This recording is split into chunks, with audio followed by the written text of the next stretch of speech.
శ్రీ పరాభవ నామ సంవత్సరము వైశాఖ మాసము మే నెలలో వృషభ రాశి వారికి ఏ విధంగా ఉంది?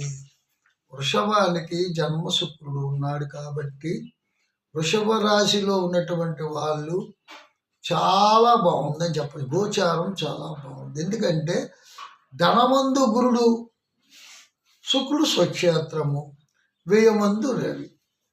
వాటి వల్ల అంటే ఇంకొకటి కూడా చెప్పచ్చు, 4వ ఇంట కేతు వల్ల కొన్ని ఇబ్బందులు, మానసిక శాంతి లేకుండా, అనారోగ్య సమస్యలతో బాధపడుట, కొన్ని విషయాల్లో తొందరపాటు వల్ల కొన్ని పరిస్థితులు విషమించుట, ఇలాగా మొత్తం మీద చూసుకున్నట్టుగా అయితే ఈ వైశాఖ మాసంలో అనవసర ధనవ్యయము, కొంత స్థానచలనము, బంధువర్గము వారితో విరోధము, నమ్మిన వారి వలన మోసము, దూర ప్రాంతములకు వెళ్ళుట, ముఖ్యంగా చెప్పాలంటే దొంగల భయము, మీ వస్తువులు విలువైన వస్తువులు పోగొట్టుకునే పరిస్థితి ఉంటుంది. అయితే వృషభ రాశి చాలా బాగుంది కదండి. వృషభ జన్మంలోనే శుక్రుడు ఉన్నాడు కదా, మీరు ఇలా చెప్తున్నారేంటి అనేటువంటి క్వశ్చన్ ఉంటుంది. జన్మలో శుక్రుడు ఉన్నాడు కాబట్టి మీకు ధనానికి లోటు లేదు. ఇక్కడ ధనానికి లోటు లేదు, ఆర్థిక ఇబ్బందులు లేవు, ఆర్థికంగా లాభం చేకూరుతుంది కాబట్టి భయపడే పని లేదు. విలాసమైనటువంటి జీవన విధానానికి లోటు ఉండదు. శుక్రుడు ఏముందంటే విలాసకారకుడు. ఏదైనా శుభకార్యం చెయ్యాలన్నా, 10 బంధుమిత్రులని కూర్చోబెట్టి మనం భోజనాలు పెట్టాలన్నా, ఒక చిన్న విషయానికి పెద్ద విషయానికి మన పార్టీలు చేయాలన్నా శుక్రుడు యోగదాయకముగానే ఉంటేనే చేయగలం, లేదంటే ఏమి చేయలేం. ఎంత ధనం ఉన్నా సరే మనం చేయలేం. ఇక్కడ శుక్రుడు యోగదాయకంగా ఉన్నాడు కాబట్టి ఏ కార్యక్రమాలైనా మనం చేయగలము, కార్యాలని మనం తలపెట్టుకొని చేయగలం. మరి కొన్ని విషయాల్లో తొందరపాటు నిర్ణయాలు తీసుకోవడం వల్ల కొన్ని ఇబ్బందులు ఎదురవుతాయి. అనవసరంగా ధన వ్యయం ఖర్చు అవుతుంది. ఒక అవసరానికి మనకున్న ధనం అయితే పర్వాలేదు, కానీ అవసరానికి దాటి అవసరం కాకుండా కొన్ని పరిస్థితులు విషమించినప్పుడు కూడా ధనం వ్యయం ఖర్చు అవుతుంది.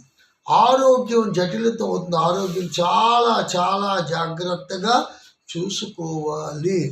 ఇది ముఖ్యంగా ఆరోగ్య విషయంలో మీరు ఎంత జాగ్రత్త ఇస్తే అంత మంచిది. నిరుద్యోగులకి మనం చెప్పాలంటే వృషభ రాశిలో ఉన్నటువంటి వాళ్ళకి ఉద్యోగులు ఎవరు ఉన్నారో వాళ్ళు ఉద్యోగ ప్రయత్నము చేయండి. ఉపాధిని మీకు ఎలాగైనా ఉపాధిని సంపాదించుకోగలుగుతారు. ఉపాధి అన్నది అవసరం. ఉద్యోగము పురుషుల లక్షణం, స్త్రీలకు కూడా. వృషభ రాశిలో చాలామంది స్త్రీలు కూడా ఉన్నారు, మంచి ఛాలెంజ్ పర్సన్స్, చదువుకున్నారు, మంచి. ఎందుకంటే శుక్రుడు అధిష్టాన దేవత, శుక్రుడు స్వక్షేత్రంలో ఉన్నాడు. ఈ సంవత్సరంలో వృషభ రాశి గురించి చాలా గొప్పగానే చెప్పుకోవచ్చు. వృషభ రాశికి పూజ్యం 5, అవమానం 4. అయితే ఆదాయ వ్యయాలు చూసుకున్నట్టుగా అయితే మరి ఇక్కడ కొన్ని మైనస్ పాయింట్ చెప్పాం కదా. ఆదాయం 5, వ్యయం 14.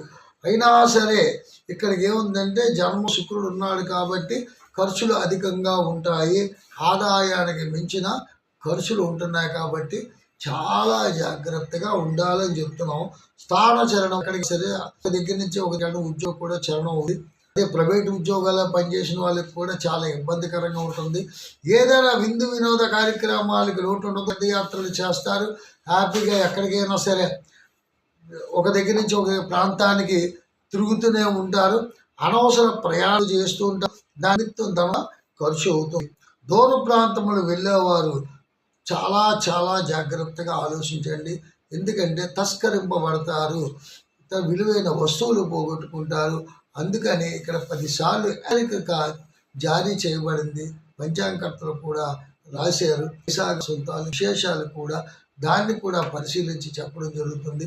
ధనానికి లోటు లేదు, ఆర్థిక ఇబ్బందులకు లోటు లేదు, కానీ ఖర్చులు అధికంగా ఉంటాయి. మనస్తాపానికి గురవుతారు. బంధుమిత్రులతో ఎక్కువ ఇష్టాగోష్ఠి జరుగుతుంది.